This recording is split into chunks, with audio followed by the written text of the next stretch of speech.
Welcome into Mavericks Today by Chat Sports. I'm Jeffrey Cooperstein, and on the show today, Mavericks trade deadline grades for the 2025 NBA trade deadline. The Mavericks made 2 trades here before the trade deadline came and went. Did not make a trade on deadline day, so that is where we stand. Of course, we have to talk about it. We have to continue talking about it.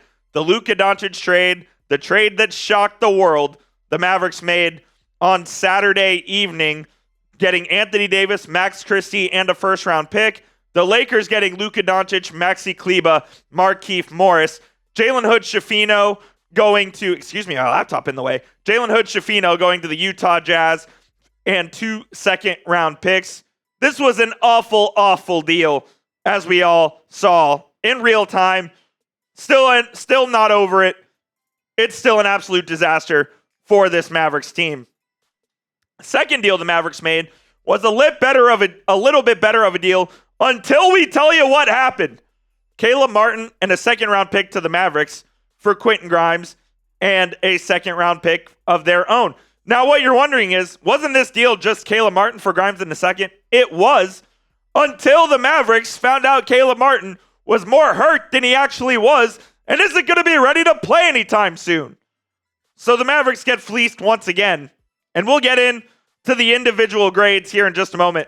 But I want to ask you guys, grade the 2025 NBA trade deadline for the Mavericks.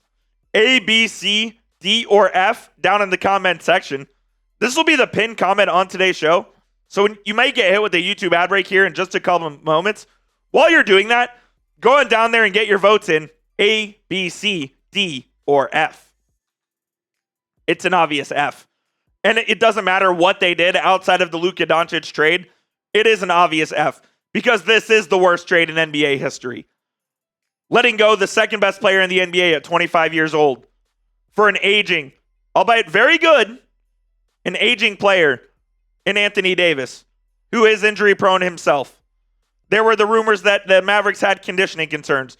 Those were quickly dispelled when we saw Luka, who looks like he's in great shape and ready to play for the Lakers right now.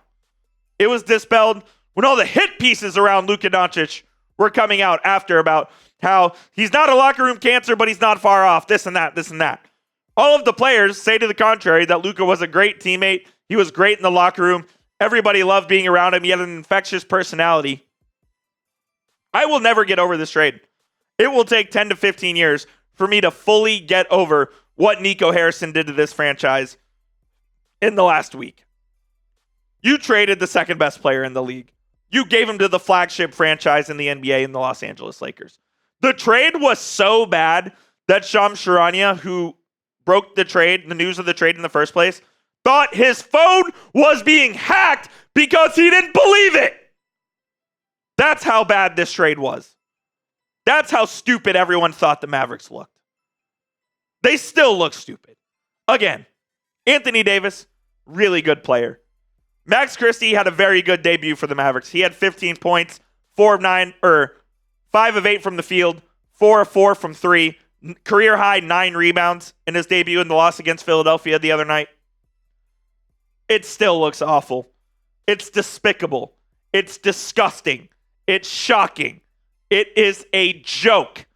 The Mavericks traded a franchise player that wanted to be here for the rest of his career because Nico Harrison didn't like him.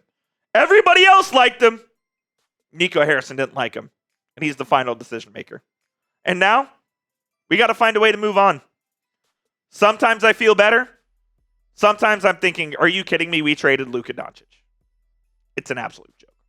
We'll get to the second trade here in just a few moments, but I do need to tell you guys about our sponsor, which of course is PrizePicks, America's #1 daily fantasy sports app. PrizePicks has over 10 million members and billions of dollars in awarded winnings, making daily fantasy sports accessible to all. You just pick more or less on at least 2 players for a shot to win up to 1,000 times your cash. Run your game all season long on PrizePicks. And don't forget that the big game is this Sunday, and be sure to not miss out on any of the action with our friends over at PrizePicks.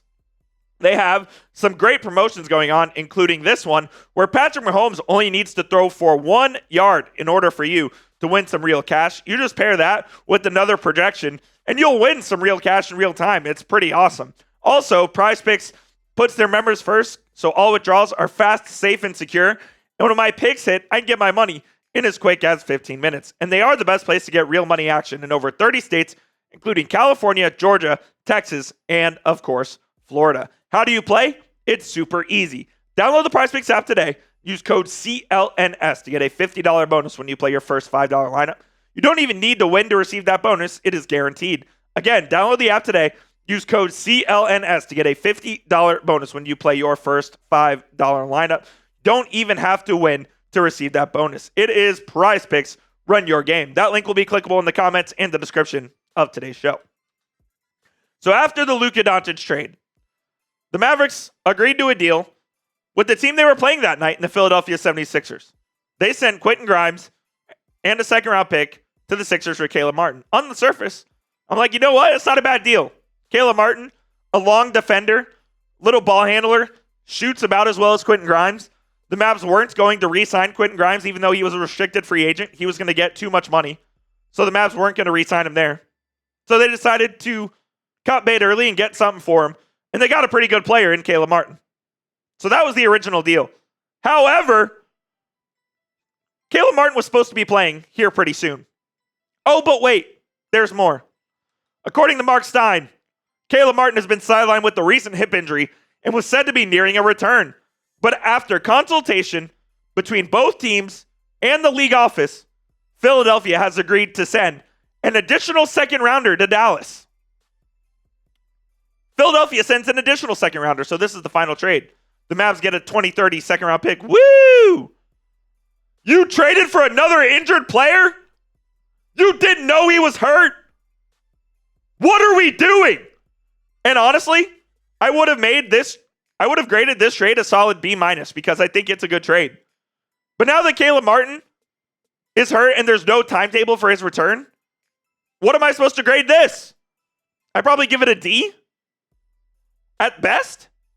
You gave up the younger player for a guy who's hurt and injured. Martin may be a long-term guy because he has at least 3 years left on his deal, 4 if he takes his player option. It just makes no sense what Nico Harrison's been doing with this team. He took away our pride and joy, one of our own, sent him to the Lakers.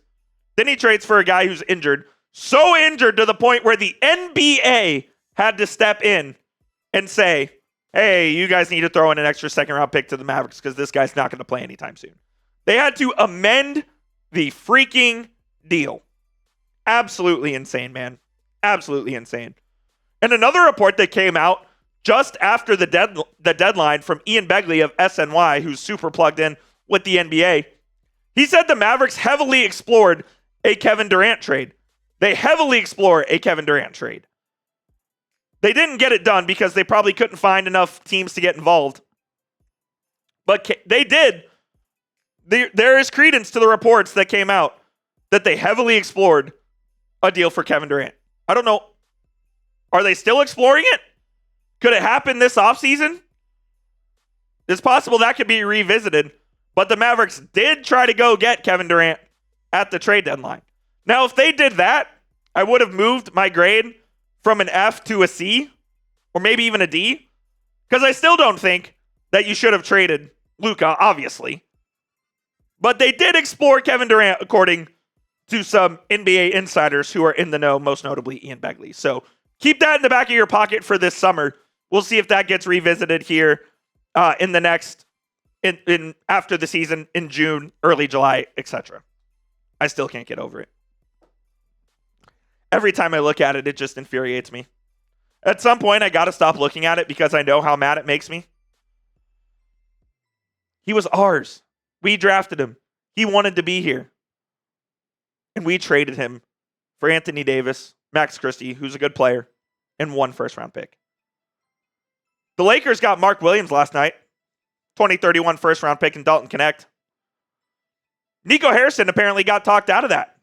The original framework of the deal included Dalton Connect and that 2031 first coming to the Mavs. Both of those got left out. Rob Pelinka knows what he's doing in this league. Turned around, sent those to the Charlotte Hornets for Mark Williams. What does Mark Williams do? Runs the rim. Rebounds the basketball. Rob Pelinka asked Luka what he wants. Luka told him he needs a lob threat. Rob Pelinka went out and got it. That's how a well-run franchise works. You listen to your star players. It's a collaborative effort. Embarrassing. Before we get on out of here, let me know. Was the Luka trade the worst deal in NBA history?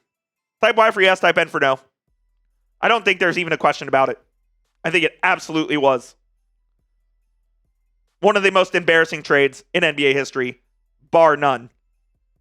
They allowed this man to leave going into his prime at 25 years old when he wanted to be here for the rest of his career. I'll never get over it. Let me know down in the comments what you guys think. If it's no, let me know why as well. I'd love to hear your reasoning there.